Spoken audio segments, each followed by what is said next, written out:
todos aquellos que siempre están pendientes de nuestros programas radiales y nuestros programas también devocionales aquí en WhatsApp.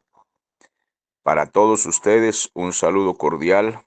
Estamos en un recorrido a través de las Escrituras y es para nosotros un honor poder leer la palabra de Dios y hacer algunos comentarios necesarios. Siempre les he dicho que son comentarios muy básicos, de acuerdo al pasaje bíblico que estamos leyendo y entendiendo. También les he recomendado que nunca se conformen con los comentarios que nosotros hacemos aquí, sino que ustedes vuelvan a leer el pasaje bíblico y sigan profundizando. La palabra del Señor es como un mar profundo e insondable. Siempre aprenderemos algo fresco. El Espíritu Santo siempre tendrá algo nuevo dentro del texto para enseñarnos. No solamente lo básico que nos diga un predicador es suficiente. También les he dicho que la carta a los Hebreos debe ser estudiada a la luz de las Sagradas Escrituras, el Antiguo Testamento. Ella misma va a mostrarnos, a revelarnos allí todo lo que nos está diciendo aquí el escritor.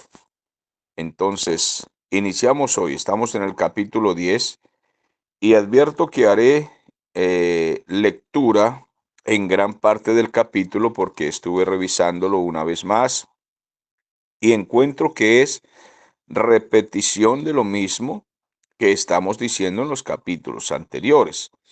Solamente que a partir de la mitad más o menos del capítulo, encontramos una advertencia muy seria y directa acerca del peligro de retroceder de la verdad e irnos a la mentira.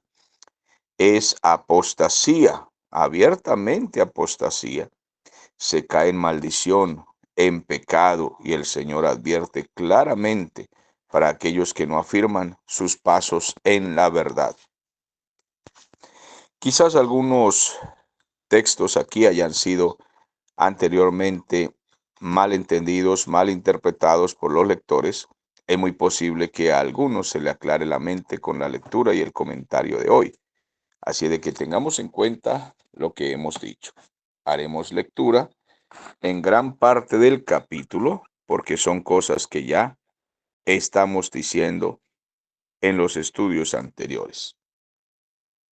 Comenzamos.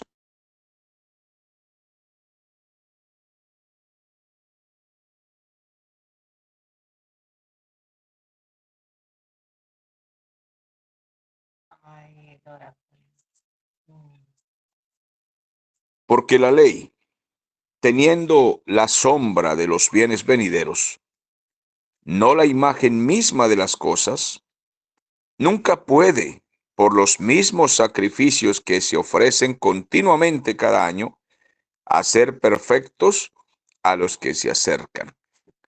Noten ustedes que una vez más nos está afirmando con palabras similares, con la misma explicación de los capítulos anteriores. ¿Qué nos dice este capítulo?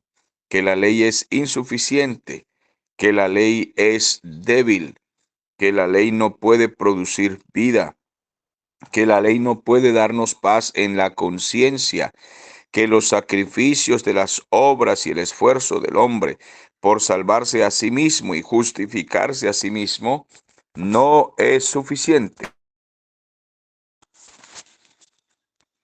De otra manera, cesarían de ofrecerse, pues, los que tributan ese culto, el culto del Antiguo Testamento. Limpios una vez, pues no tendrían necesidad ya más, no tendrían ya más conciencia de pecado, es decir, necesidad de nada más, ningún culto, ya estarían limpios. Pero en estos sacrificios cada año se hace memoria de los pecados. Tienen que hacer sacrificios constantes en el Antiguo Testamento, cada año recordando que son pecadores, porque la sangre de los toros y de los machos cabríos no puede quitar los pecados. Recuerden que ya esto lo hemos dicho, repetido y explicado varias veces en los estudios anteriores. Por lo cual entrando en el mundo dice, sacrificio y ofrenda no quisiste, mas me presentaste o me preparaste cuerpo, refiriéndose a Cristo. Holocaustos y expiaciones por el pecado no te agradaron. Entonces dije, he aquí que vengo, oh Dios, para hacer tu voluntad, como en el rollo del libro está escrito de mí. Aquí hace referencia muy claramente a Cristo Jesús y es una profecía mesiánica del Salmo 40 en el Antiguo Testamento, diciendo primero, sacrificio y ofrenda y holocausto y expiaciones por el pecado no quisiste, tampoco te agradaron, las cuales cosas se ofrecen según la ley que se le entregó a Moisés y al pueblo de Israel en el Antiguo Testamento. Y diciendo luego, he aquí que vengo, oh Dios, para hacer tu voluntad. Pues diciendo esto, quita lo primero para establecer esto último. Quita el antiguo pacto para establecer el nuevo pacto. Nuevo Testamento y nuevo pacto significa lo mismo. En esa voluntad somos santificados mediante la ofrenda del cuerpo de Jesucristo, hecha una vez y para siempre. Porque el sacrificio de Cristo Jesús, nuestro Señor, nuestro amado Salvador, en la cruz del Calvario, es un sacrificio hecho para siempre. El Señor Jesús fue sacrificado, se entregó por nuestros pecados y ya no se necesita más sacrificio. Y ciertamente todo sacerdote está día tras día ministrando y ofreciendo muchas veces los mismos sacrificios que nunca pueden quitar los pecados, como aparece en el libro de Éxodo. En el Antiguo Testamento los sacerdotes ofrecían una y otra vez todos los días sacrificios. El sumo sacerdote entraba era al lugar santísimo una vez al año, también para ofrecer sacrificios por sí mismo y por el pueblo, pero tenían que hacerlo continuamente. Pero Cristo, habiendo ofrecido una vez y para siempre un solo sacrificio por los pecados, se ha sentado a la diestra de Dios. De ahí en adelante, esperando hasta que sus enemigos sean puestos por estrado de sus pies. Y esto nos hace referencia al Salmo 110. Porque con una sola ofrenda hizo perfectos para siempre a los santificados. Esto es a nosotros, los llamados a la salvación, los redimidos, los escogidos, aquellos que Él quiso salvar y sanar, y entonces nos limpió, pero no con sacrificios continuos, sino una vez y para siempre. Y nos atestigua lo mismo el Espíritu Santo. Porque después de haber dicho, este es el pacto que haré con ellos, después de aquellos días pondré mis leyes en sus corazones y en sus mentes las escribiré, haciendo referencia a la profecía que se le dio a Jeremías, cuando en el capítulo 31 el Señor le dijo, haré con la nación un nuevo pacto. Entonces, desaparece el antiguo pacto y comienza un nuevo pacto y añade, y nunca más me acordaré de sus pecados y sus transgresiones. Pues donde hay remisión de pecados, no hay más ofrenda por el pecado, porque ya el Señor hizo redención, nos salvó, nos limpió, regeneró para una vida nueva. Entonces, donde hay remisión de los pecados, ya no hay más ofrenda por el pecado. Así que, hermanos, teniendo libertad para entrar en el lugar santísimo por la sangre de Jesucristo, por el camino nuevo y vivo que Él nos abrió a través del velo, esto es en su carne, y teniendo un gran sacerdote sobre la casa de Dios, acerquémonos con corazón sincero, en plena certidumbre de fe, purificado los corazones de mala conciencia y lavado los cuerpos con agua pura. Muy bien, estos 4 versículos ya nos hacen una exhortación, habiendo dicho todo lo anterior y habiéndolo repetido capítulo 8, capítulo 9, parte del capítulo 10, nos ha estado diciendo que las ofrendas, sacrificios, esfuerzos humanos, derramamiento de sangre de animales, todo esto de la religión antigua no sirve realmente para limpiar la conciencia y limpiar los pecados, porque era solamente sombra de lo que había de venir, del sacrificio de Cristo, de la vida de Cristo por nosotros. Ahora se nos exhorta aquí. Entonces, atención, hermanos, si ya somos libres, ya podemos entrar en el lugar santísimo por la sangre de Jesucristo, ya que en el Antiguo Testamento los sacerdotes solo llegaban hasta el lugar santo y el pueblo no podía entrar allí.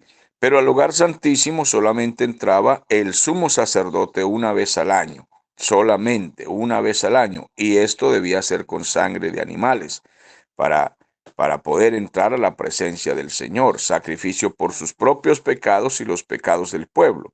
Aquí se nos exhorta, ya no se necesita esto.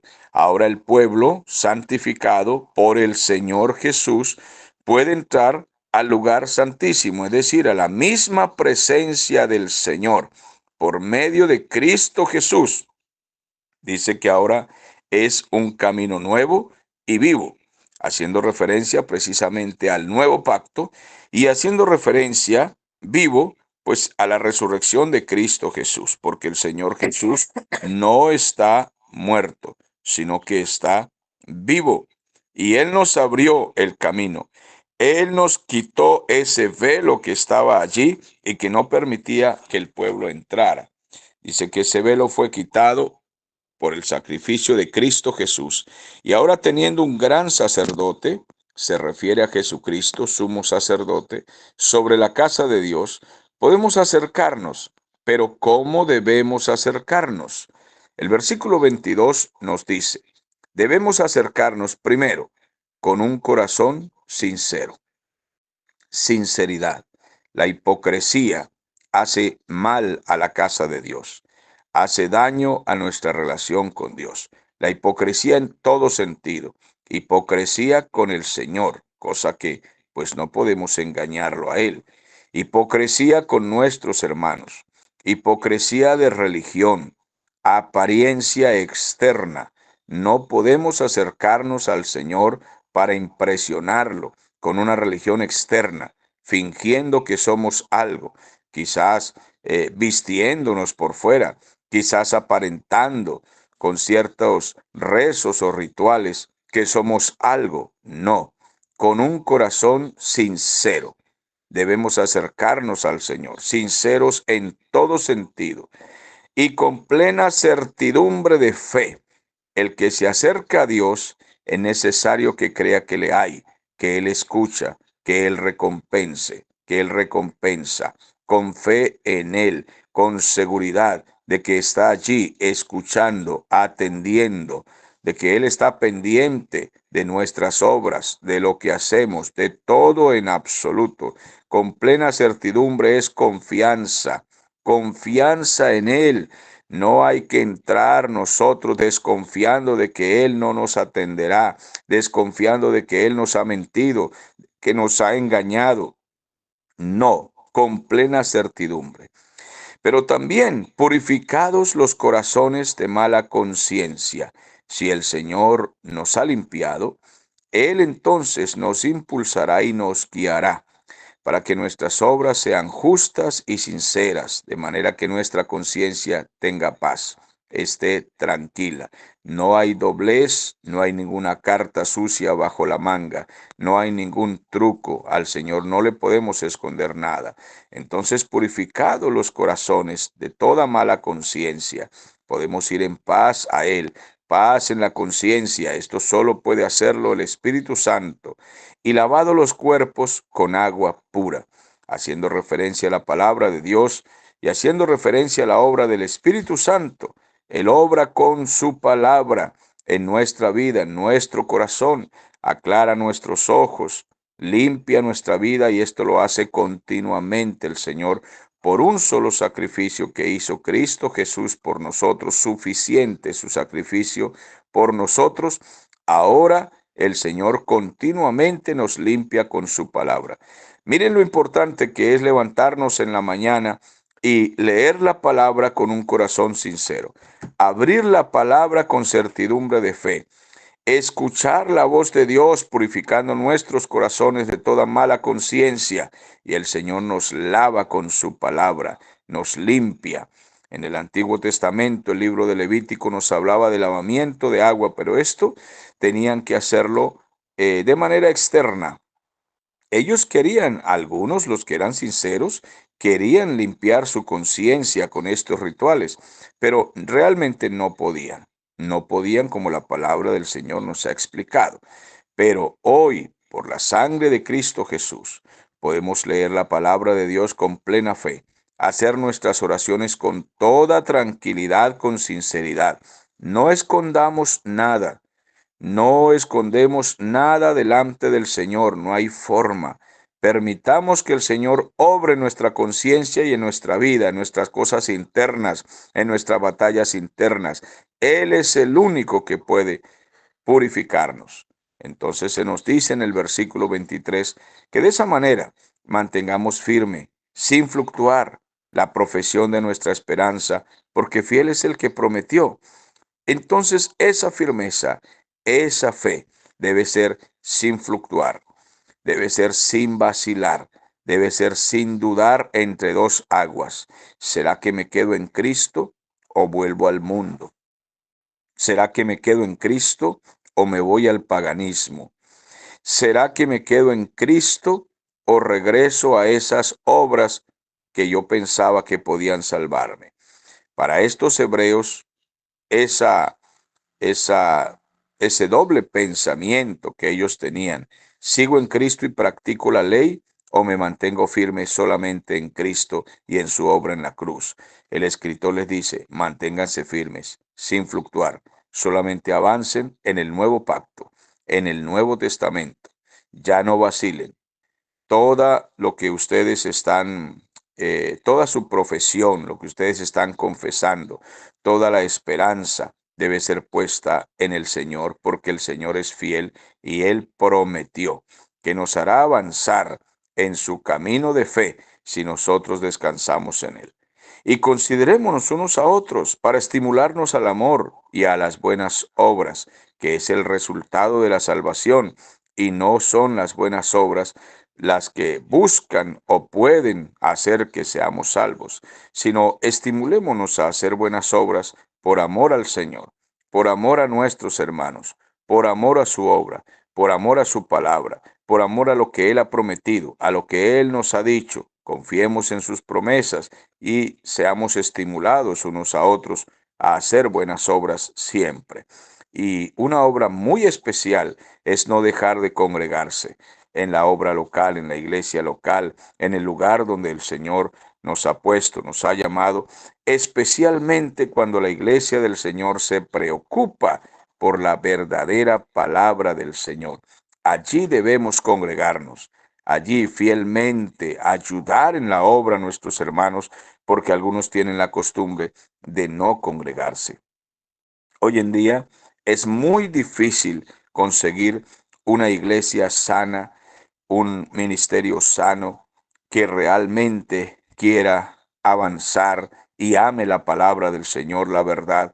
Comprendemos a mucha gente que no encuentre o que no encuentra una iglesia sana donde congregarse.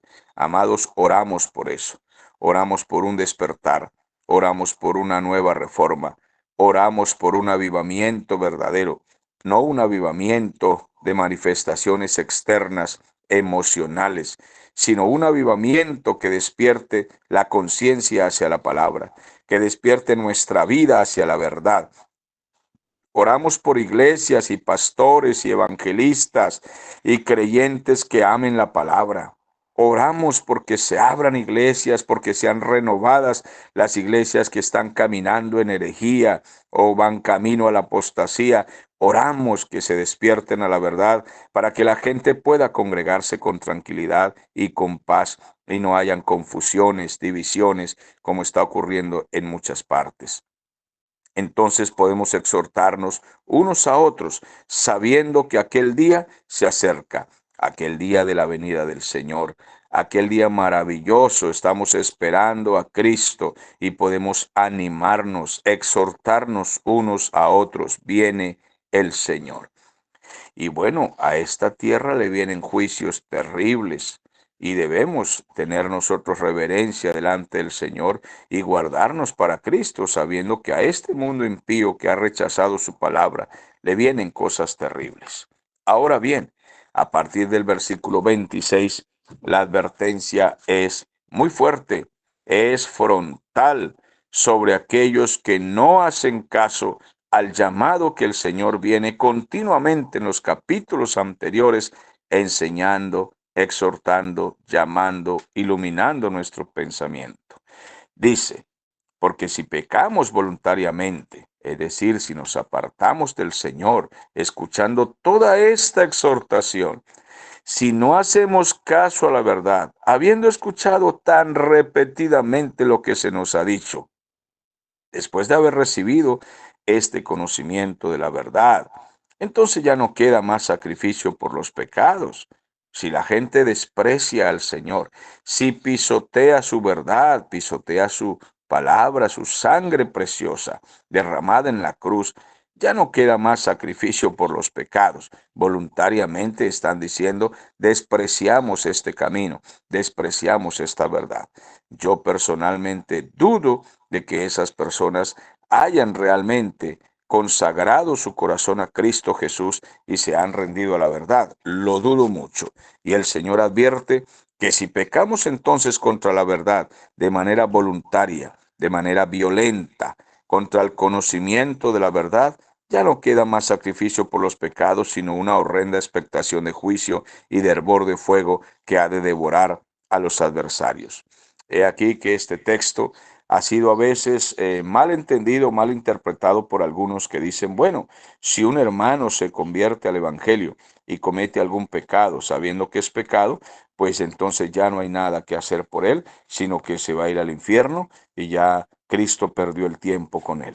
Bueno, si se lee aisladamente el pasaje, podría entenderse tan mal, pero si se lee este pasaje a la luz de todo lo que venimos diciendo, comprendemos que aquí se nos está hablando abiertamente de la apostasía, más que de cometer algún otro pecado que por supuesto no debe hacerse. No debe ofenderse al Señor ni desafiarse al Señor. No debemos tentar al Señor porque recibiremos castigo, disciplina por esto.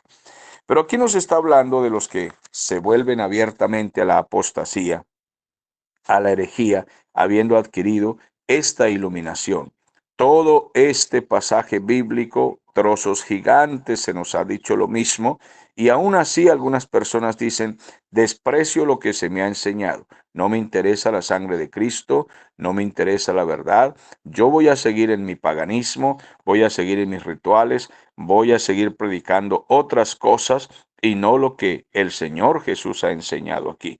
Pues entonces dice, el que viola la ley de Moisés por el testimonio de dos o tres testigos, pues muere irremisiblemente.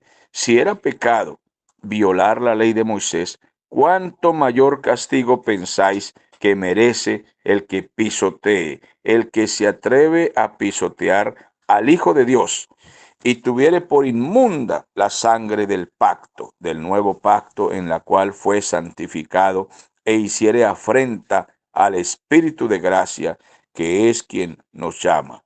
Pues conocemos al que dijo, mía es la venganza, yo daré el pago, dice el Señor, y otra vez dice, el Señor juzgará a su pueblo. Si es pecado ser violentos contra la verdad dada a Moisés para el pueblo, que esta ley no tenía el poder de salvarnos, sino de indicarnos dónde estaban los pecados y hacer referencia a que nuestras obras por nuestra cuenta no pueden salvarnos. Nunca fuimos capaces de cumplir la ley. No fueron capaces en Israel de cumplirla. Nosotros tampoco somos capaces de cumplirla y es pecado violentarla. Cuanto más la gracia del Señor. Cuanto más Jesús vino y nos habló en persona. e hizo sacrificio por nuestros pecados, una vez y para siempre. ¿No aceptamos esta verdad? ¿Desafiamos al Señor? Decimos que no importa su sangre, que es inmunda. Pisoteamos lo que Él nos está diciendo en todo este libro y nos está explicando. Pues horrenda cosa es caer en las manos del Dios vivo, dice el versículo 31. Pero traed a la memoria los días pasados. Acuérdense de todo lo que el Señor hizo en los días pasados, en el Antiguo Testamento, en los cuales después de haber sido iluminados, sostuviste gran combate de padecimientos. Escuchen, traigan a memoria todo lo que el Espíritu Santo nos ha enseñado a combatir y a batallar. Por una parte, ciertamente con vituperios y tribulaciones fuisteis hechos espectáculo, y por otra, llegaste a ser compañeros de los que estaban en una situación semejante, porque de los presos también os compadecisteis, y el despojo de vuestros bienes sufristeis con gozo, sabiendo que tenéis en vosotros una mejor y perdurable herencia en los cielos. El escritor está haciendo referencia a todo el sufrimiento que estaban viviendo y la persecución por causa del Señor. Y les está diciendo que no es en vano el sufrimiento por causa de la verdad, de la santificación, de la santidad, la exhortación del Señor. Nada de esto es en vano. El Señor lo ha tenido en cuenta, pero ustedes recuérdenlo, si vale la pena, o es que ya no les importa haber luchado por la verdad, porque de los presos también os compadecisteis, y el despojo de vuestros bienes sufriste con gozo, sabiendo que tenéis en vosotros una mejor y perdurable herencia en los cielos. No perdáis, pues, vuestra confianza, que tiene grande galardón. No pierdan ustedes entonces el tiempo que han luchado, tanto esforzarse para volver a caer otra vez en las mismas cosas. No perdáis, pues, vuestra confianza, que tiene grande galardón, porque os es necesaria la paciencia, para que habiendo hecho la voluntad de Dios, obtengáis la promesa, porque aún un poquito, y el que ha de venir, el que ha prometido que viene, vendrá, no tardará, mas el justo vivirá por fe, y si retrocediere, no agradará a mi alma, haciendo referencia a lo dicho por el profeta Habacuc.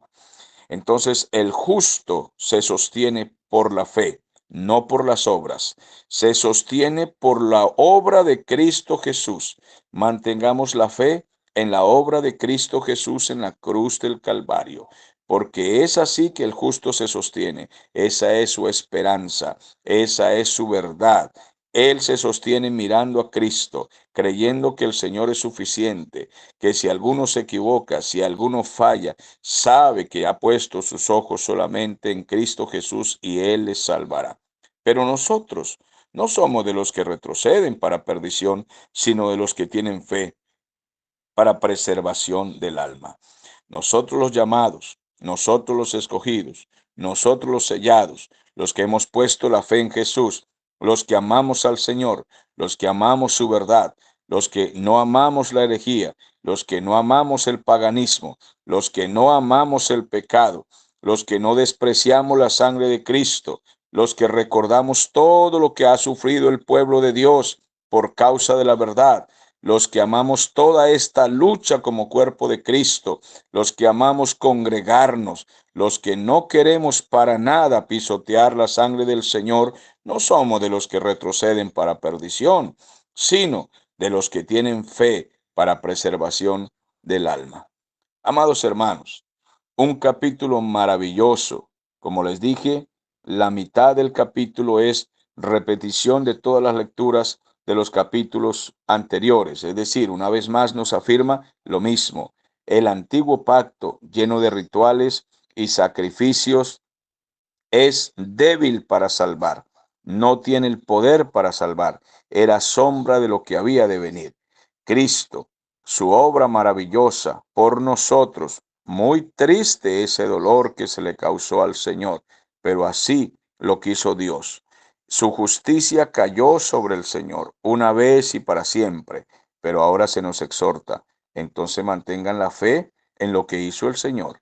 No se vuelvan al paganismo, no se vuelvan al pecado, porque horrenda cosa es caer en las manos del Dios vivo. Están siendo advertidos. Si ya fueron ustedes salvados, renovados, si adquieren conocimiento, no pisoteen la sangre del Señor. No se vuelvan atrás, porque nosotros, los que amamos al Señor y su verdad, no somos de los que retroceden para perdición, sino de los que preservan, se mantienen en la fe para preservar su alma en Cristo Jesús. Esto es maravilloso. Bueno, mis amados hermanos, hemos llegado al final de la lectura. Prepárense ustedes para ayudarnos con sus comentarios.